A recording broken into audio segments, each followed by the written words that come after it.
বিস্তারিত সংবাদে আমন্ত্রণ জানাচ্ছি আমি তারান্নুম জ্যোতি। শুরুতেই জানাবো সংবাদ শিরোনাম। গত 6 মাসে 1000-এর বেশি নারী ও কন্যা শিশু সহিংসতার শিকার। বিচারহীনতার সংস্কৃতি ও প্রযুক্তির অপব্যবহারকে দায়ী করছেন বিশেষজ্ঞরা।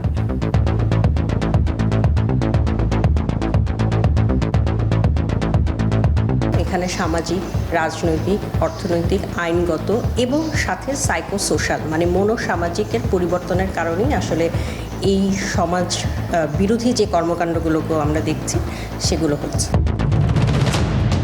নামেই পদচারী সেতু দখল করে রেখেছেন হকাররা। বাধ্য হয়ে জীবনের ঝুঁকি নিয়েই রাস্তা পার হচ্ছেন মানুষ। রক্ষণাবেক্ষণে গুরুত্ব দিতে পরামর্শ।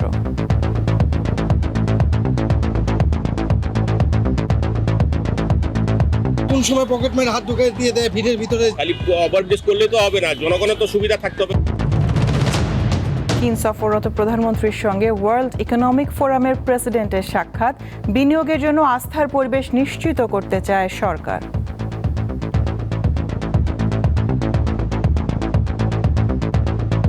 নির্বাচিত সরকার কর্তৃক গৃহীত বিভিন্ন কর্মসূচি যেগুলো আন্তর্জাতিকভাবে স্বীকৃতি পেয়েছে, প্রশংসিত হয়েছে, সেগুলো তুলে ধরেছেন।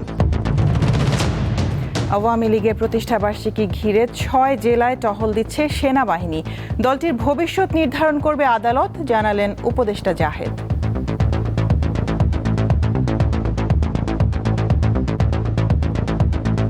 সংগঠন হিসেবে সে এখানে যুক্ত ছিল কিনা আসলে সেইটাই দেখার ব্যাপার। এটা একটা বিচারিক প্রক্রিয়া।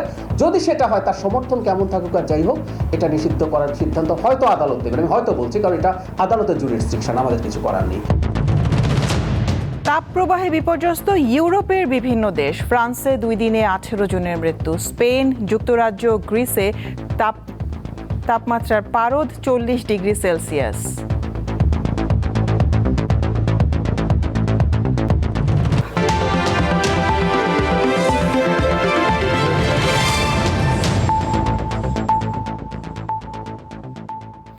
দেশে কন্যা শিশু ও নারীর প্রতি সহিংসতার পরিসংখ্যান রীতিমতো আঁতকে ওঠার মতো। মহিলা পরিষদের তথ্য অনুযায়ী গত 6 মাসে 1000-এর বেশি নারী ও কন্যা শিশু বিভিন্ন রকমের সহিংসতার শিকার হয়েছেন। বিশেষজ্ঞরা বলছেন, বিচারহীনতার সংস্কৃতি, প্রযুক্তির অপব্যবহার এবং মানসিক সমস্যার কারণে সমাজের মধ্যে এক ধরনের অস্থিরতা তৈরি হয়েছে, যার প্রভাবে অপরাধ প্রবণতা বেড়েছে। একটি ফুটফুটে সুন্দর শিশু, যার হাতে থাকার কথা রঙিন পেন্সিল আর বুক ভরা স্বপ্ন। তারই নিথর রক্তাক্ত শরীর যখন কোনো পুকুরে, ডোবায়, ঝোপে, ঝাড়ে কিংবা ঘরের কোণে পড়ে থাকে, তখন থমকে যায় পুরো দেশের বিবেক। বাংলাদেশে শিশু নির্যাতনের মতো জঘন্য ও পাশবিক ঘটনা যেন এখন নিত্য নৈমিত্তিক ব্যাপার। যখন কোনো একটি নৃশংস ঘটনা ঘটে, তখন কিছুদিন তুমুল শোরগোল হয়, প্রতিবাদের ঝড় ওঠে সামাজিক যোগাযোগ মাধ্যমে। কিন্তু তারপর সব কিছু হারিয়ে যায় কালের গহ্বরে। অপরাধ কি থেমে যায়? পরিসংখ্যান বলছে একেবারেই না। শুধু আসিয়া আর রামিসা নয়, ঘরে কিংবা বাইরে কোথাও যেন নিরাপদ নয় কেউ। লোকচক্ষুর আড়ালে প্রতিদিন বাড়ছে সহিংসতা। বাংলাদেশ মহিলা পরিষদের তথ্য বলছে, দেশে গত 6 মাসেই 1035 জন নারী ও কন্যা শিশু ধর্ষণ ও পাশবিক নির্যাতনের শিকার হয়েছেন। আর শুধু মে মাসেই এই নির্মমতার বলি হয়েছেন 250 জন। শুধুমাত্র মানসিক বৈকল্যের জন্যই যে হচ্ছে তা না, এখানে সামাজিক, রাজনৈতিক, অর্থনৈতিক, আইনগত এবং সাথে সাইকোসোশ্যাল মানে মনোসামাজিকের পরিবর্তনের কারণেই আসলে এই সমাজ বিরোধী যে কর্মকাণ্ডগুলোকে আমরা দেখছি সেগুলো হচ্ছে। দেশে নারী নির্যাতনের মামলাগুলোর অন্যতম প্রধান দুর্বলতা হলো বিচারের দীর্ঘসূত্রতা। একটি মামলার রায় হতে কেটে যায় বছরের পর বছর। লক্ষ লক্ষ মামলার ভিড়ে বাংলাদেশের সুপ্রিম কোর্টের হাইকোর্ট বিভাগে এই শিশু ধর্ষণ সংক্রান্ত বা ধর্ষণ সংক্রান্ত এগুলো মামলার আলাদা কোনো কোর্টের মাধ্যমে দ্রুত বিচার করার জন্য আগে কোনো প্রক্রিয়া ছিল না। তবে এই সরকারের আমলে এরকম একটা কার্যকর ব্যবস্থা গ্রহণ করা হয়েছে। বাংলাদেশ সুপ্রিম কোর্টের হাইকোর্ট বিভাগের স্পেশাল কোর্ট করা হয়েছে। যেটাতে এই শিশু ধর্ষণ সংক্রান্ত বা ধর্ষণ সংক্রান্ত সকল মামলাগুলো দ্রুত নিষ্পত্তি করা যায়। এই অবস্থা থেকে উত্তরণের জন্য পরিবার থেকে রাষ্ট্র সকলের সদিচ্ছা প্রয়োজন। আমি আমার বাচ্চাটাকে কি ভ্যালুস দিচ্ছি, কিভাবে তার নিড বা প্রয়োজনগুলো আমি মেটাচ্ছি এবং কিভাবে তার ভালো শুধুমাত্র বুদ্ধির বিকাশ না মনোসামাজিক বিকাশের জন্য আমি কি করছি। সুতরাং প্রথম কাজ হচ্ছে পরিবার থেকে, এরপর হচ্ছে স্কুলে, শিক্ষা প্রতিষ্ঠানে, সেখানে হচ্ছে একটি সুন্দর টিচার স্টুডেন্ট রিলেশনশিপ গড়ে তোলা। একটা সোসাইটিতে আমি যেভাবে মিশবো, আমি কারো বিপদে হচ্ছে সাহায্য করা, কোনো একটা অপরাধ দেখলে আমার সেখানে কি ভূমিকা হবে সেগুলো শিক্ষা। প্রত্যেকের নিজ নিজ অবস্থান থেকে প্রতিবাদ করা উচিত বলে মনে করেন বিশেষজ্ঞরা। পরিসংখ্যান আর আইনি বিতর্ক ছাপিয়ে দিন শেষে প্রশ্নটা কিন্তু নৈতিকতার। যে সমাজে একটি শিশু তার পরিবার কিংবা প্রতিবেশীর কাছেও নিরাপদ নয়, সেই সমাজের উন্নয়ন কতটা অর্থবহ তা নিয়ে ভাববার সময় এসেছে। কঠোর আইনের দ্রুত বাস্তবায়ন এবং সামাজিক প্রতিরোধী পারে শিশুদের জন্য নিরাপদ ভবিষ্যৎ নিশ্চিত করতে। লাবণী গুহ, দীপ্ত সংবাদ, ঢাকা। রাজধানীতে ফুটওভার ব্রিজ বা পদচারী সেতুতে না উঠে অনেকেই রাস্তা পার হন নিচ দিয়ে। তাদের অভিযোগ, হকারদের দৌরাত্ম্য, নোংরা পরিবেশ সহ নানা কারণে পদচারী সেতুতে ওঠা হয় না। নগর পরিকল্পনাবিদরা জানান, এগুলোকে জনবান্ধব করতে হবে। পরিকল্পিতভাবে নির্মাণের পাশাপাশি সঠিক রক্ষণাবেক্ষণের কোনো বিকল্প নেই। নগরবাসীর চলাচলের সুবিধার্থে রাজধানীর বেশ কয়েকটি গুরুত্বপূর্ণ স্থানে করা হয়েছে ফুটওভার ব্রিজ।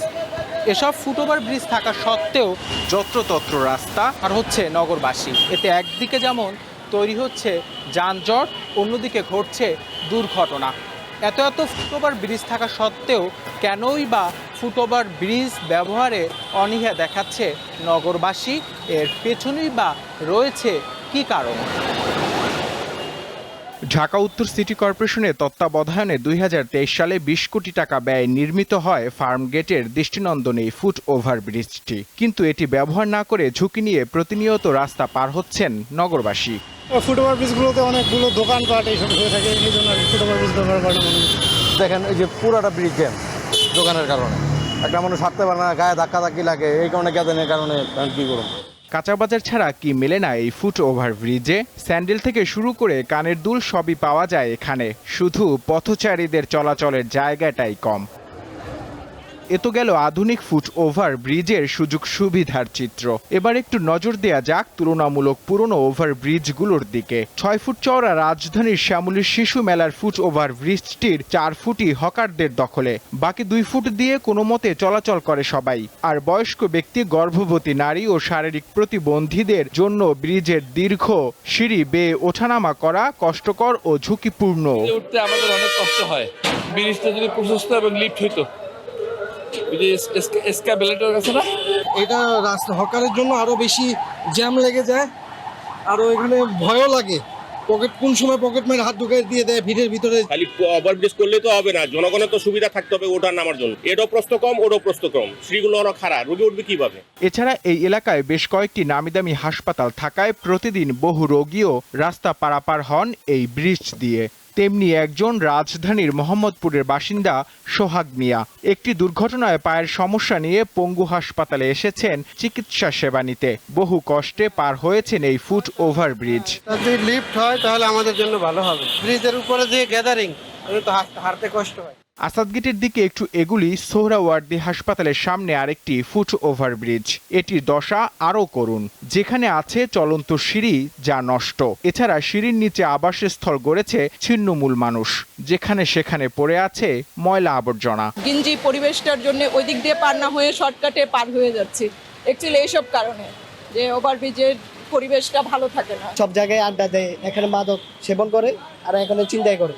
রাজধানীর ফুট ওভার ব্রিজগুলোকে পথচারী বান্ধব বলতে নারাজ নগর পরিকল্পনাবিদ আরিফুল ইসলাম। তার মতে শুধু সরকারি অর্থ ব্যয়ের প্রতিযোগিতায় না নেমে পরিকল্পিতভাবে নির্মাণ এবং সঠিক রক্ষণাবেক্ষণের ওপর জোর দিলে সবাই এর সুফল পাবে। অনেক বয়স্ক মানুষ আছে যারা পায়ে হেঁটে উঠতে পারে না, কিন্তু তারই কিন্তু ফুটওভার ব্রিজটা সবচেয়ে বেশি দরকার। তো উনি কীভাবে উঠবে? সার্বজনীন প্রবেশগম্যতা কিন্তু আমরা এই ফুটওভার ব্রিজগুলোতে রাখিনি। তো যত বেশি গাড়ির সংখ্যা বাড়বে তত মানুষ পায়ে হেঁটে রাস্তা পারাতে পারবে না। তার মানে তার ফুটওভার ব্রিজটা এখন আগের চেয়ে অনেক বেশি জরুরি। ডিজাইন চেঞ্জ করা লাগলে করতে হবে এবং ফেসিলিটিগুলো আরও বেশি জনবান্ধব হতে হবে। ফুটওভার ব্রিজ থেকে হকার উচ্ছেদ, নিয়মিত পরিষ্কার পরিচ্ছন্নতা ও নিরাপত্তা নিশ্চিতের উপরও জোর দেন এই নগর পরিকল্পনাবিদ। নূর আলম, দীপ্ত সংবাদ, ঢাকা। চীন সফররত প্রধানমন্ত্রী তারেক রহমানের সঙ্গে সৌজন্য সাক্ষাৎ করেছেন ওয়ার্ল্ড ইকোনমিক ফোরাম WEF এর প্রেসিডেন্ট ও সিইও আলোইস জভিঙ্কি। স্থানীয় সময় মঙ্গলবার বিকেলে চীনের দালিয়ান আন্তর্জাতিক সম্মেলন কেন্দ্রে এই সাক্ষাৎ অনুষ্ঠিত হয়।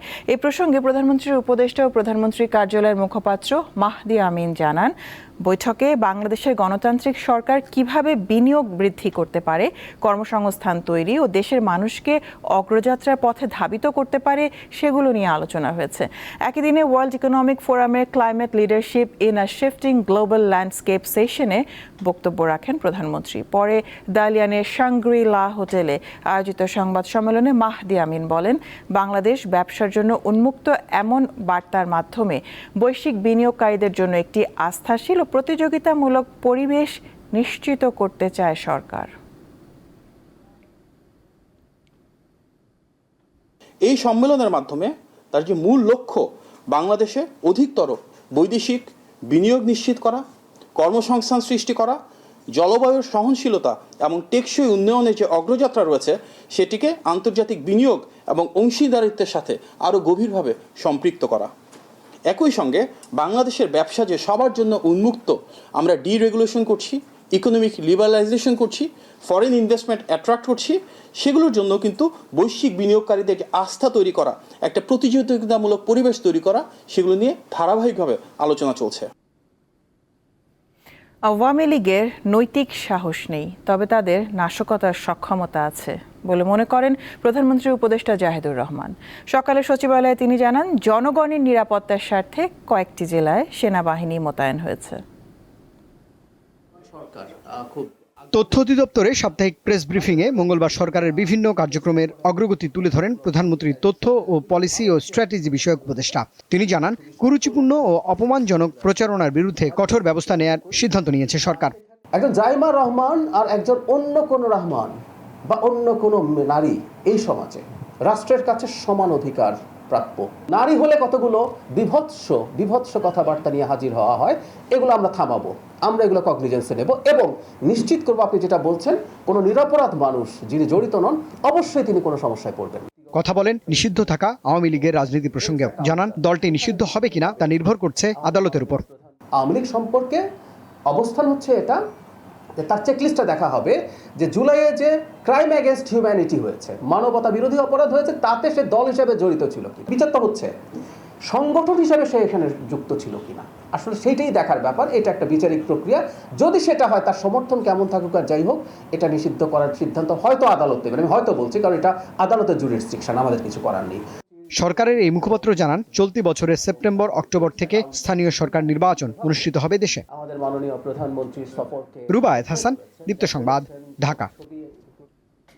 কার্যক্রম নিষিদ্ধ আওয়ামী লীগের প্রতিষ্ঠাবার্ষিকী ঘিরে নাশকতার আশঙ্কায় ঢাকা, চট্টগ্রাম সহ 6 জেলায় টহল দিচ্ছে সেনাবাহিনী, আর বিজিবি টহল দিচ্ছে 5 জেলায়। রয়েছে পুলিশ ও র্যাবের তৎপরতাও।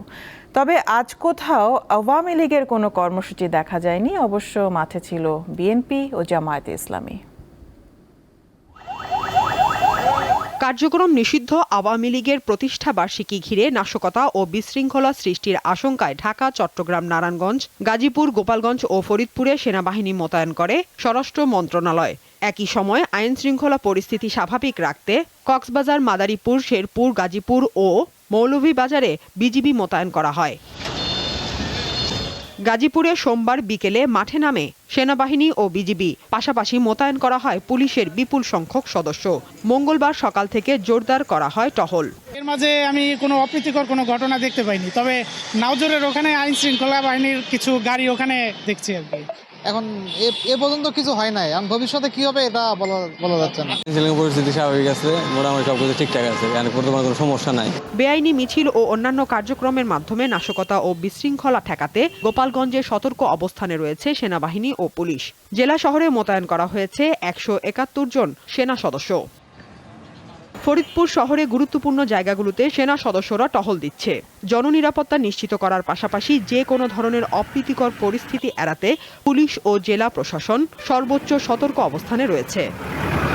নারায়ণগঞ্জে আইন শৃঙ্খলা পরিস্থিতি স্বাভাবিক রাখতে সেনাবাহিনী ও বিজিবির পাশাপাশি পুলিশ ও র্যাব সদস্যরা টহল দিচ্ছে। বিভিন্ন গুরুত্বপূর্ণ জায়গায় স্থাপন করা হয়েছে তল্লাশি চৌকি। আইন শৃঙ্খলা বাহিনী থাকতে আমাদের কোনো ভয় নেই, আমরা রাস্তাঘাটে নিশ্চিন্তায় চলতে পারি। চান্দাবাজ নাই, দান্দাবাজ নাই, কোনো অরাজকতা কিছু নাই। ওরকম কোনো নাশকতা বা কোনো সংখ্যা দেখতেছে, যেহেতু প্রশাসন অ্যাক্টিভ। কার্যক্রম নিষিদ্ধ আওয়ামী লীগের প্রতিষ্ঠাবার্ষিকী ঘিরে নাশকতা এড়াতে 6 জেলায় 30 জুন পর্যন্ত সেনাবাহিনী মোতায়েন থাকবে বলে জানিয়েছে স্বরাষ্ট্র মন্ত্রণালয়। এদিকে আওয়ামী লীগের বিরুদ্ধে দেশের বিভিন্ন স্থানে বিক্ষোভ মিছিল করেছে বিএনপি ও জামায়াতে ইসলামী। সাদিয়া চৌধুরী, দীপ্ত, বার্তাকক্ষ। শব্দ দূষণ ঢাকাবাসীর জন্য দিন দিন এক ভয়াবহ ঘাতক হয়ে উঠেছে, যা থেকে হাইপারটেনশন, হৃদরোগ, মাথা ব্যথা, স্মরণশক্তি হ্রাস, স্নায়ুর সমস্যা ও মানসিক চাপ তৈরি হতে পারে। দিনে রাতে নির্মাণ কাজ, মাইক ও লাউডস্পিকারের ব্যবহার, গাড়ির হর্ন সহ আরও বেশ কয়েকটি উৎস রয়েছে শব্দ দূষণের। আবার শব্দ দূষণে দায়ী প্রমাণিত হলে শাস্তির বিধানও আছে।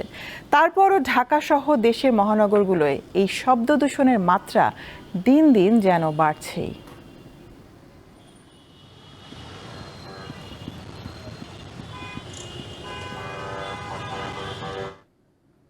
এবার আমাদের নিয়মিত আয়োজন জনতার কথা, যেখানে শব্দ দূষণের বিরুদ্ধে সোচ্চার রাজধানীবাসী বলছেন আইনের কঠোর ও নিয়মিত বাস্তবায়নের কথা।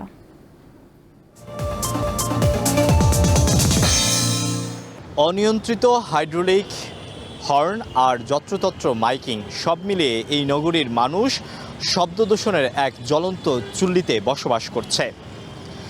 এই শব্দ দূষণ মানুষকে শুধু শ্রবণ শক্তি নষ্ট করছে না, পাশাপাশি মানসিক ও হৃদরোগের ঝুঁকিতে পড়ছে সাধারণ মানুষ।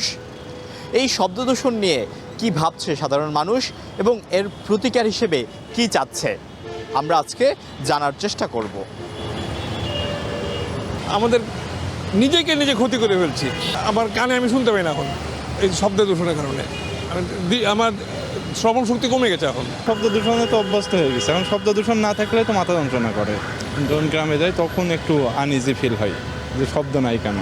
আওয়াজ থাকবো, এই যে দেশের যেতে পর্যন্ত সিস্টেম চেঞ্জ না হয় ওই পর্যন্ত আওয়াজ থাকবো। এই যে দেখেন ফুটপাথ থাকতে আপনার রাস্তাটা দৌড় দেয়, তবে হরণ তো দিবই। ড্রাইভার দোষ তো খালি একটা না, পাবলিকেরও দোষ আছে। আগে পাবলিক ঠিক হইব, তাহলে ড্রাইভারও ঠিক হয়ে যাবো। শব্দ দূষণের কারণে বিভিন্ন ধরনের রোগ বেলায় হয়ে থাকে। শব্দ দূষণের কারণে তো নানান ধরনের রোগ ব্যাধি হয়, যেমন হার্টের সমস্যা, বিভিন্ন ধরনের প্রবলেম হয়। সবাই সচেতন হতে হবে, আমি একা কিংবা আপনি একা এগুলো বন্ধ করা যাবে না। শিশুদের ক্ষেত্রে তো শব্দ দূষণে ব্যাপক ক্ষতি হয়। এই আমাদের তো যত্রতত্র বাসগুলা, গাড়িগুলো হাইড্রোলিক হর্ন ব্যবহার করে, এটার কারণে তো জনগণের ব্যাপক ক্ষতি হচ্ছে। অকারণে যে পরিমাণ হর্ন বাজানো হয়, এটা হচ্ছে সব থেকে বড় ব্যাপার। এই মানুষ আসলে গভর্নমেন্ট কতটুকু করবে আমি জানি না, বা আমার কাছে মনে হয় সাধারণ জনগণ যদি শব্দ দূষণটা একটু কম করে তাহলে আমরা সবাই ভালো থাকবো। তীব্র তাপপ্রবাহে বিপর্যস্ত ইউরোপের বিভিন্ন দেশ। সবচেয়ে নাজুক অবস্থায় রয়েছে ফ্রান্স। দেশটিতে 2 দিনে প্রাণ হারান অন্তত 18 জন। সেখানে তাপমাত্রা উঠেছে প্রায় 42 ডিগ্রি সেলসিয়াস। স্পেন, যুক্তরাজ্য, গ্রিসেও বইছে তাপপ্রবাহ। উত্তর আফ্রিকা ও সাহারা মরুভূমির গরম বাতাস এর জন্য দায়ী বলে জানিয়েছেন আবহাওয়াবিদরা। চলতি বছরের মে মাসে প্রচণ্ড গরমে ফ্রান্স, ব্রিটেন, গ্রিস, স্পেন ও ইতালি সহ ইউরোপের বেশ কয়েকটি দেশের মানুষ নাকাল হয়। 1 মাস না পেরোতে আবারও তীব্র তাপপ্রবাহের কবলে পড়েছে দেশগুলো। সামনের দিনগুলোতে তাপমাত্রা আরও বাড়তে পারে বলে শঙ্কা প্রকাশ করেছেন আবহাওয়াবিদরা। সবচেয়ে ভয়াবহ তাপপ্রবাহের কবলে পড়েছে পশ্চিম ইউরোপের দেশ ফ্রান্স। সবশেষ 2 দিনে গরমে দেশটিতে কমপক্ষে 18 জনের মৃত্যু হয়েছে। এর মধ্যে 2টি শিশু রয়েছে যারা ইঞ্জিন বন্ধ অবস্থায় গাড়ির ভেতরে ছিল। পশ্চিমাঞ্চলের বোর্দোতে সোমবার তাপমাত্রা ওঠে প্রায় 42 ডিগ্রি সেলসিয়াস, যা গত বছরের আগস্টের রেকর্ড থেকে বেশি। এছাড়া মধ্য ফ্রান্সে তাপমাত্রা উঠেছে 41.2 ডিগ্রি সেলসিয়াসে। এই অবস্থায় প্রায় 1/3 অঞ্চলকে রেড অ্যালার্টের আওতায় এনেছে আবহাওয়া বিভাগ। গরমের তীব্রতা থেকে শিক্ষার্থীদের রক্ষায় বিভিন্ন স্থানে স্কুল কলেজ বন্ধ রাখা হচ্ছে। স্পেনেও গরমের এই ভয়াবহতা রয়েছে। দেশটির সবচেয়ে শীতল শহর সান সেবাস্তিয়ানে তাপমাত্রা ছাড়িয়েছে 40 ডিগ্রি সেলসিয়াসে, যেখানে গ্রীষ্মে গড় তাপমাত্রা 20 ডিগ্রি সেলসিয়াসের নিচে থাকে। যুক্তরাজ্যে স্থানভেদে তাপমাত্রা 36 থেকে 39 ডিগ্রি সেলসিয়াস পর্যন্ত উঠেছে, যা 1957 ও 1976 সালের রেকর্ড ভেঙে দিয়েছে। ইতালির 12টি শহরে সর্বোচ্চ মাত্রায় তাপপ্রবাহের সতর্কতা জারি করা হয়েছে। বিভিন্ন স্থানে বিদ্যুতের বাড়তি চাহিদার কারণে বিভ্রাট দেখা দিচ্ছে। ইউরোপের বিস্তীর্ণ অঞ্চলের এই তাপপ্রবাহকে ওমেগা ব্লক বলছেন বিশেষজ্ঞরা। উত্তর আফ্রিকা ও সাহারা মরুভূমি থেকে প্রচণ্ড গরম বাতাস ইউরোপের দিকে যাচ্ছে। জলবায়ু পরিবর্তনের প্রভাবে এমনটি হচ্ছে বলে মনে করছেন গবেষকরা। ইশরাত সুমা, দীপ্ত বার্তা কক্ষ। বিশ্বকাপের গ্রুপ পর্বের দ্বিতীয় ম্যাচে বুধবার ভোর 5টায় মুখোমুখি হবে পানামা ও ক্রোয়েশিয়া। এর আগে ইংল্যান্ড খেলবে ঘানার বিপক্ষে। ম্যাচ শুরু হবে রাত 2টায়। 1966 বিশ্বকাপ ফাইনালের পর প্রথমবার বিশ্ব আসরে 4-2 গোল ব্যবধানে জিতেছে ইংল্যান্ড। তবে দলে রয়েছে ইনজুরি সমস্যা। বুকায়ো সাকা, মার্কাস রাশফোর্ড ও ডেক্লান রাইস চোট পেয়েছেন। কোচ টুখেল ইঙ্গিত দিয়েছেন ননি মাদুইকে রাইট উইংয়ে রেখে সাজাতে পারেন একাদশ। মাত্র 22 বছর বয়সে ক্যারিয়ারে 50তম ম্যাচ খেলা মাইলফলক স্পর্শ করতে পারেন জুড বেলিংহাম। থ্রি লায়ন্সদের ইতিহাসে তিনি হতে পারেন সর্বকনিষ্ঠ 50 ম্যাচ খেলা ফুটবলার। ঘানার গল্পটা অন্যরকম। পানামার বিপক্ষে প্রথমার্ধে একটিও শট নিতে পারেনি কোচ কার্লোস কুইরোজকে, তাই ইংল্যান্ডের বিপক্ষে অনেক বেশি আক্রমণাত্মক পরিকল্পনা সাজাতে হবে। 57 ম্যাচে 15টি আন্তর্জাতিক গোলের মালিক পারতে ঘানার মাঝ মাঠের প্রাণ। প্রথম ম্যাচে অবশ্য ভিসা জটিলতায় খেলতে পারেননি। আর ঘানার সবচেয়ে বিপজ্জনক অস্ত্র বোর্নমাউথ ও ম্যান সিটিতে দুর্দান্ত মৌসুম কাটানো অ্যান্তোইন সেমিনিও। ইউরোপের অন্যতম শক্তিশালী দল ক্রোয়েশিয়া নিজেদের প্রথম ম্যাচে ইংল্যান্ডের কাছে 4-2 ব্যবধানে হেরে চাপে রয়েছে। রক্ষণভাগে দুর্বলতা তাদের সবচেয়ে বড় দুশ্চিন্তার কারণ। 2018 বিশ্বকাপে রানার্স আপ এবং 2022 বিশ্বকাপে তৃতীয় স্থান অর্জন করা ক্রোয়েটদের সবচেয়ে বড় শক্তি তাদের অভিজ্ঞ খেলোয়াড়। অধিনায়ক লুকা মদ্রিচ বয়সের ভার সত্ত্বেও এখনও মাঝ মাঠের ভরসা। আন্দ্রেজ ক্রামারিচ, ব্রুনো পেটকোভিচ ছাড়াও মারিও পাশালিচ ও মাতিও কোভারচিচরাও আক্রমণভাগে গুরুত্বপূর্ণ ভূমিকা রাখতে পারেন। এদিকে পানামার সবচেয়ে বড় শক্তি তাদের লড়াকু মানসিকতা ও দলগত ফুটবল। অধিনায়ক আনিবাল গোডোয় মাঝ মাঠের প্রাণভ্রমরা। বিশ্ব আসরে তাদের অভিজ্ঞতা খুব বেশি নয়। এটি তাদের দ্বিতীয় বিশ্বকাপ, তাই বড় মঞ্চে নিজেদের প্রমাণ করা তাড়নাও বেশি। মোহাম্মদ হাসিব, দীপ্ত স্পোর্টস। বিশ্বকাপ উন্মাদনা ছুঁয়ে গেছে বাংলাদেশও। বিশ্বকাপ উপলক্ষে ঠাকুরগাঁও এক সবজি বিক্রেতা তার দোকান সাজিয়েছেন আর্জেন্টিনার পতাকা দিয়ে, সেই সঙ্গে দিচ্ছেন নানা ছাড়। আর্জেন্টিনা ফুটবল দলের একনিষ্ঠ সমর্থক কাউসার আলী নিজের খুচরা সবজির দোকানটিকে সাজিয়েছেন নীল সাদা রঙের পতাকায়। চারদিকে উঠছে ছোট বড় আর্জেন্টিনার পতাকা। এ যেন দেশটির এক টুকরো প্রতিচ্ছবি বাংলাদেশের ঠাকুরগাঁও জেলায়। শুধু সাজসজ্জাতেই থেমে থাকেননি তিনি, দোকানের নামও বদলে রেখেছেন আর্জেন্টিনার সবজি ভান্ডার। টাঙানো সাইনবোর্ডে বড় অক্ষরে লেখা প্রিয় দলের নাম। সারা জীবন তো ব্যবসা করলাম, অনেক লাভ করছি। শুধু 1 মাসের জন্য আর্জেন্টিনার খেলা যতদিন পর্যন্ত আছে তাদের জন্য 10 টাকা 5 টাকা 15 টাকা পর্যন্ত ছাড় দিব, কোনো সমস্যা নেই। এতে কত লস হবে লাভ হবে এটা দেখে লাভ নাই। সাপোর্ট। এই ব্যবসায়ী সমর্থক আর্জেন্টিনার জার্সি পরিহিত ক্রেতাদের জন্য রেখেছেন বিশেষ ছাড় নিতে তার আড়তে ভিড় করছেন ক্রেতারা। আমি ব্রাজিল হয়েও আর্জেন্টিনার সবজির দোকানটা দেখতে আসছি, অনেক সুন্দর লাগতেছে।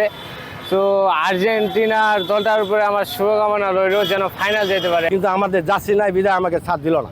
যেভাবে ছাড় দিচ্ছে আমিও বেশ কিছু বাজার করেছি। আসলে এটাই ফুটবলের প্রতি, আর্জেন্টিনার প্রতি একটা ভালোবাসা। সেই টাঙ্গন ব্রিজ থেকে, পাটিয়াডাঙ্গি টাঙ্গন ব্রিজ থেকে আমি দেখতে আসছে, আমাকে খুব ভালো লাগছে। বিশ্বকাপের উত্তাপে যখন পুরো দেশ প্রিয় দল ঘিরে নানা আয়োজনে মাতোয়ারা, তখন ঠাকুরগাঁয়ের এই আর্জেন্টিনা সবজি ভান্ডার যেন ফুটবল আর ব্যবসার এক অনন্য মেলবন্ধনের প্রতীক হয়ে উঠেছে। কামরুন নাহার, দীপ্ত, বার্তাকক্ষ। আরেকদিকে পটুয়াখালীর কলাপাড়ায় নির্মাণ করা হয়েছে 30 ফুট দৈর্ঘ্য ও 25 ফুট প্রস্থের ব্রাজিল গেট। উপজেলার বাসস্ট্যান্ড সংলগ্ন শহরের প্রবেশদ্বারে এই গেটটি স্থাপন করেন ব্রাজিল ভক্ত ও সমর্থকরা।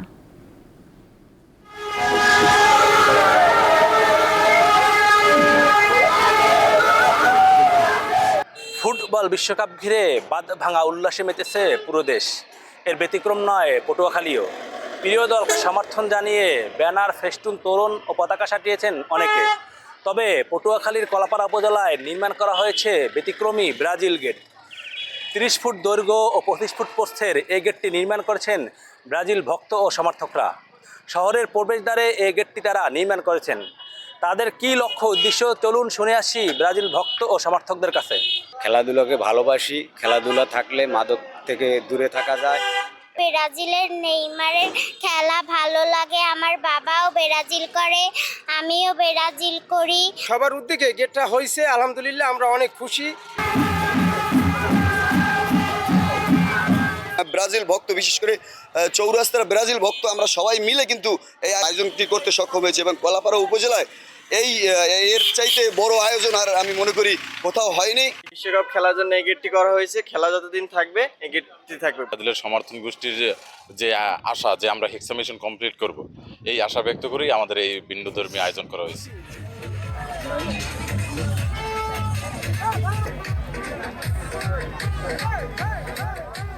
আগামীতে বাংলাদেশের ফুটবল দল অংশগ্রহণ করবে বিশ্বকাপে, এমন প্রত্যাশা সকলের।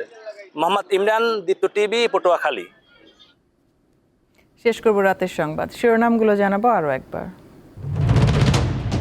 গত 6 মাসে 1000-এর বেশি নারী ও কন্যা শিশু সহিংসতার শিকার। বিচারহীনতার সংস্কৃতি ও প্রযুক্তির অপব্যবহারকে দায়ী করছেন বিশেষজ্ঞরা।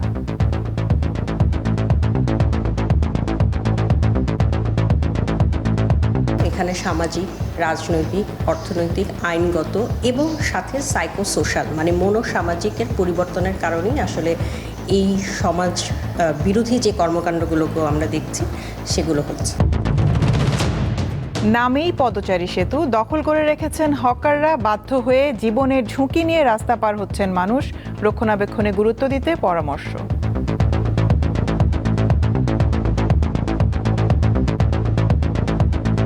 কোন সময় পকেটম্যান হাত ঢুকে দিয়ে দেয় ভিড়ের ভিতরে। খালি ওভারব্রিজ করলে তো হবে না, জনগণের তো সুবিধা থাকতে হবে। চীন সফররত প্রধানমন্ত্রীর সঙ্গে ওয়ার্ল্ড ইকোনমিক ফোরামের প্রেসিডেন্টের সাক্ষাৎ। বিনিয়োগের জন্য আস্থার পরিবেশ নিশ্চিত করতে চায় সরকার।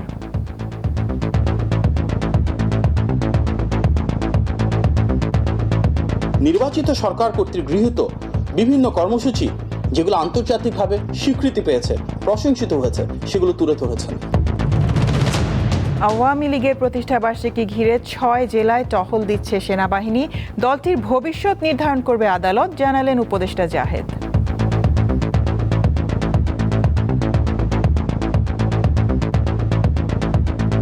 সংগঠন হিসেবে সে এখানে যুক্ত ছিল কিনা আসলে সেইটাই দেখার ব্যাপার। এটা একটা বিচারিক প্রক্রিয়া, যদি সেটা হয় তার সমর্থন কেমন থাকুক আর যাই হোক এটা নিষিদ্ধ করার সিদ্ধান্ত হয়তো আদালত দেবেন। আমি হয়তো বলছি কারণ এটা আদালতের জুরিসডিকশন, আমাদের কিছু করার নেই।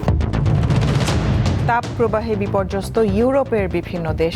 ফ্রান্সে 2 দিনে 18 জনের মৃত্যু। স্পেন, যুক্তরাজ্য, গ্রিসে তাপমাত্রা পারো 40 ডিগ্রি সেলসিয়াসে।